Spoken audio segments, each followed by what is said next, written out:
Welcome dear rockers, स्वागत है आपका स्वीट कॉम्बैट सीरीज में। इसके पहले एपिसोड की शुरुआत में फेंग्यू नाम की एक लड़की को दिखाया जाता है जो राज्य की सबसे अच्छी महिला एमएमए फाइटर होती है। उसने अभी कुछ समय पहले ही ऑफिशियल मैचेस में हिस्सा लेना शुरू किया होता है, लेकिन उसके अभी तक बहुत से ना टूटे जाने वाले रिकॉर्ड रहे हैं। उसके हाल ही में एक जीत ने मीडिया में बहुत ही सनसनी मचा दी होती है, जिसकी वजह से वो बहुत ही ज्यादा मशहूर हो जाती है। एक फ्लैशबैक में दिखाया जाता है कि फेंग्यू अपने अमीर दादा को बता रही होती है कि उसको एक योद्धा बनना है, लेकिन उससे हमेशा से ये उम्मीद की जाती थी कि वो अपने परिवार के कारोबार को आगे बढ़ाएगी और उनकी मदद करेगी। इसलिए उसके दादा उससे बहुत निराश हो जाते हैं कि इसने एमएमए फाइटर चूज किया। फिर मिंग टैन नाम के एक व्यक्ति को दिखाया जाता है जो एक जवान लड़का है और जो मकाऊ में रहता है। उसके दो छोटे भाई बहन हैं जो स्कूल पढ़ रहे होते हैं। जब से उन्हें उनकी माँ ने छोड़ा और जब से उनके पिता गुजर गए, तब से वो ही उन दोनों की जिम्मेदारी ले रहा है।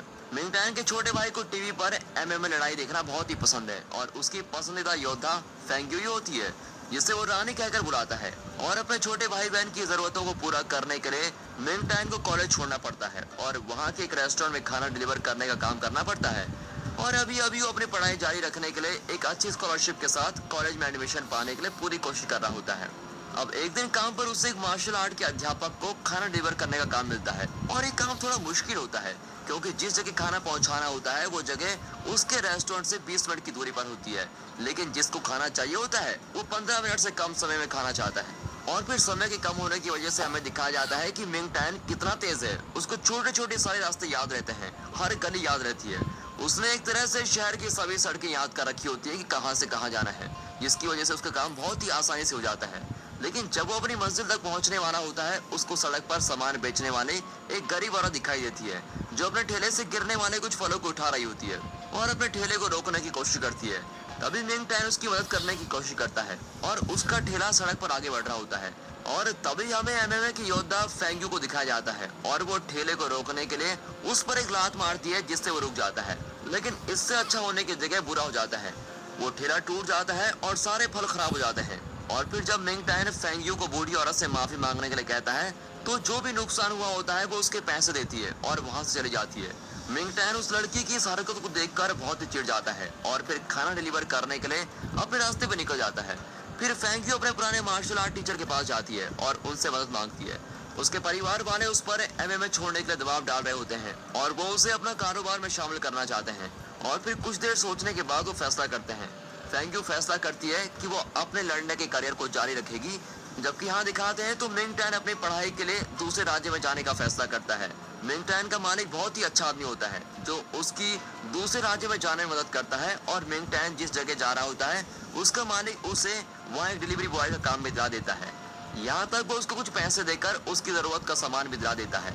अब अगले सीन में मिंग टैन और उसके भाई बहन एक नए घर में रहने जाते हैं। हालांकि उनके पड़ोसी अच्छे नहीं होते और घर के अंदर की चीजें काफी घरेलू होती हैं, इसलिए उसके छोटे भाई बहन उस जगह को बहुत ही पसंद करते हैं, जिसकी वजह से मिंग टैन बहुत ही खुश हो जाता है। और फिर घर को संभालने से पहले वो अपने गुरु की एक फोटो दराज पर रखता है, जिसे देखकर पता चलता है कि वो पहले बॉक्सिंग सीखता था, लेकिन अपने गुरु की मौत के बाद उसने वो सब कुछ छोड़ दिया। इसके बाद मिंग टैन अपने भाई बहन को स्कूल छोड़ने के बाद अपनी नई जॉब पर जाता है और फिर आखिर में पहली बार अपने नए कॉलेज में जाता है। वो ज़ैंगजी सबसे अच्छा स्पोर्ट्स कॉलेज होता है। इस साल से पहले वो पूरा कॉलेज लड़कियों का था, लेकिन अब मिंग टैन सबसे पहले वो लड़का है जो उस कॉलेज में जा रहा है। हालांकि जब वो अंदर जाता है तो उसको पता चलता है कि कॉलेज में सैकड़ों लड़कियां हैं और उनके बीच में वो अकेला लड़का है। वो हैरान होता है और सोचता है कि उसने कॉलेज का नाम गलत तो नहीं पढ़ा, क्योंकि वहाँ एक भी लड़का नजर नहीं आ रहा है। सभी लड़कियों को वो इकलौता अच्छा लग रहा होता है और वो बहुत ही सुंदर भी होता है, जिसकी वजह से उसे और दिक्कत होती है।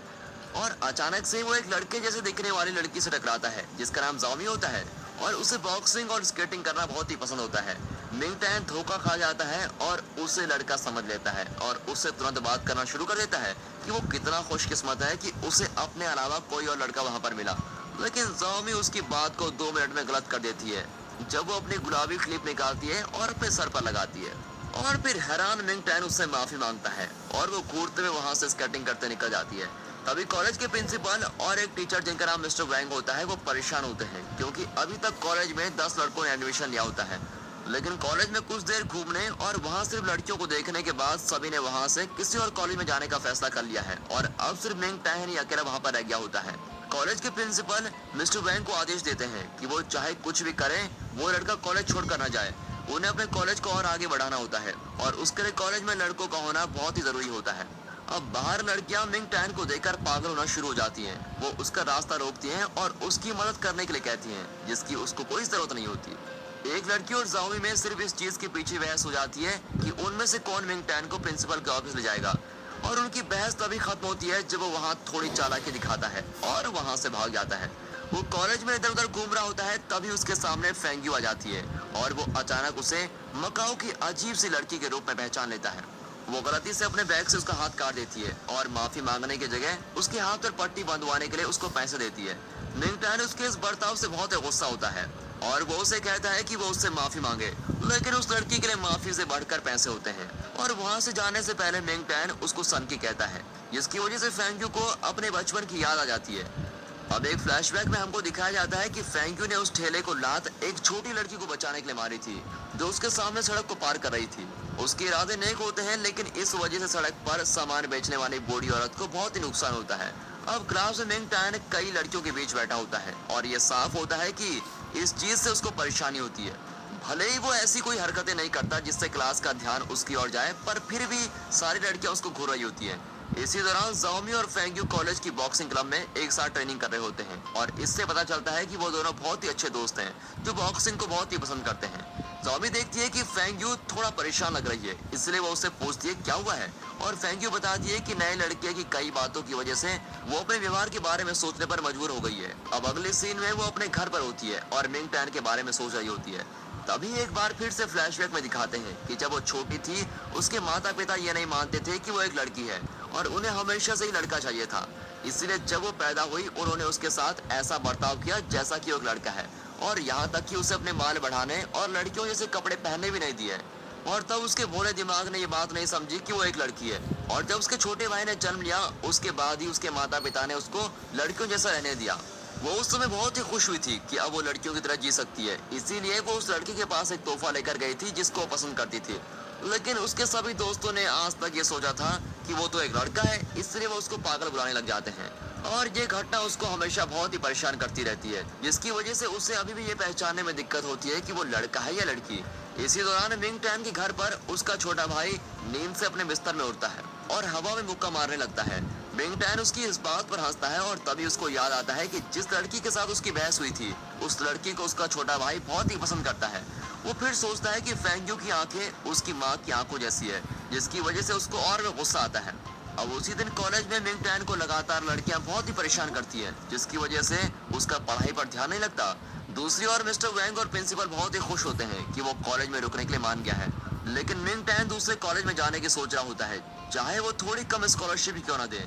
अब इस कॉलेज की ये खासियत होती है कि उसमें अलग अलग स्पोर्ट्स क्लब होते हैं और यहाँ के ज्यादातर विद्यार्थी पढ़ाई से ज्यादा वक्त क्लब में बिताते हैं। क्लब में उनकी योग्यता और उनकी स्किल्स को बेहतर किया जाता है और वो अपनी योग्यता को अंतर्राष्ट्रीय स्तर पर दिखा सकते हैं। कुछ लड़कियां बॉक्सिंग करती है, कुछ टेक्वांडो, कुछ जिम्नास्ट, और फेंग्यू और जाओमी बॉक्सिंग क्लब में होते हैं।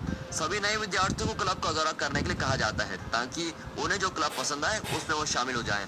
मिंग टैन बॉक्सिंग क्लब में जाता है और जाओमी और फेंग्यू को लड़ते हुए देखता है। वो फेंग्यू के लड़ने के तरीकों को देखकर बिल्कुल ही हैरान रह जाता है और उसके लड़ने का तरीका बिल्कुल उसके गुरु की तरह होता है। वो मान लेता है कि शायद उसने भी उसके गुरु से बॉक्सिंग सीखी होगी, लेकिन फिर वो इस बात को नहीं सोचता। लड़कियां मिंग टैन को उनके क्लब में शामिल करने के लिए जबरदस्ती करती है और एक दूसरे से लड़ने लग जाती हैं। अब उनसे छुटकारा पाने के लिए मिंग टैन उस क्लब में शामिल नहीं होता जो उसको पसंद होता है और वो स्विमिंग क्लब में शामिल हो जाता है जिसमें बहुत ही कम लोग होते हैं। वो बड़े ही आत्मविश्वास के साथ पूल में जाता है और टीचर के आने का इंतजार करते हुए पूल में छलांग लगाने लगता है, लेकिन अजीब तरीके से पूल में बहुत सी मछलियां आ जाती हैं। एक औरत उसको बताती है कि इस क्लब में कम लोगों के होने की वजह से स्विमिंग क्लब को बंद कर दिया गया था और स्विमिंग पूल अब एक मच्छरों के पूल में बदल गया है। और अब मिंग टैन थोड़ा निराश होता है और वो कॉलेज बदलने का फैसला करता है, चाहे उसे वहाँ ज्यादा पैसे क्यों ना देने पड़े। वो ये बात बताने के लिए मिस्टर वैंग के पास जाता है, जो उससे भीख मांगता है कि वो कॉलेज में रुक जाए प्लीज। यहाँ तक कि वो मिंग टैन की एक तस्वीर खींचते हैं ताकि जो वो लड़कियों के लिए हॉल के नीचे बाथरूम बना रहे हैं उसके आगे लगा सके, लेकिन मिंग टैन इससे भी खुश नहीं होता। उसके बार बार प्रार्थना करने से मिस्टर वैंग उसे बताते हैं कि दूसरे कॉलेज में जाने का तरीका बहुत ही आसान है, उसे सिर्फ एक फॉर्म भरना है और कॉलेज के फिलिंग बॉक्स में डालना है। मिंग टैन वैसा ही करता है जैसे उसको बताया जाता है, लेकिन उसके सामने एक परेशानी आ जाती है। जब वो उस फॉर्म को डालने जा रहा होता है तो औरतों का एक झुंड जो कॉलेज से सबसे पहले पास हुआ होता है, वो उसको रोकने के लिए उसके सामने आ जाती है और उन्हें कॉलेज के प्रिंसिपल ने भेजा होता है ताकि मिंग टैन फिलिंग बॉक्स तक न पहुंच पाए। वो औरतें उसको बहुत ही आसानी से हरा देती हैं और वापस उसको मिस्टर बैंक के पास भेज देती हैं। वो उसे दूसरे कॉलेज में जाने के लिए मना कर देते हैं और उसके सामने पहले से बेहतर प्रस्ताव रखते हैं। वो उससे वादा करते हैं कि वो उसके लोन के समय को 30 साल बढ़ा देंगे, जिस पर उसको कोई भी अलग पैसे नहीं देने होंगे और मिंग टैन फ्री में पढ़ाई कर सकेगा अगर वो उनकी बात मानता है तो।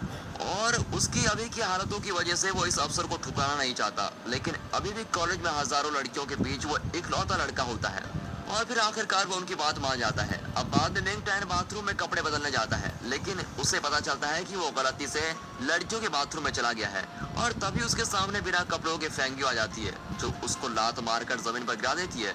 अब इसके बाद जाओमी, फेंग्यू और टेक्वांडो क्लास के उनके दुश्मन आइसक्रीम की दुकान पर होते हैं और बड़ी बहस कर रहे होते हैं कि स्ट्रॉबेरी स्वाद का आखिरी स्कूप कौन लेगा।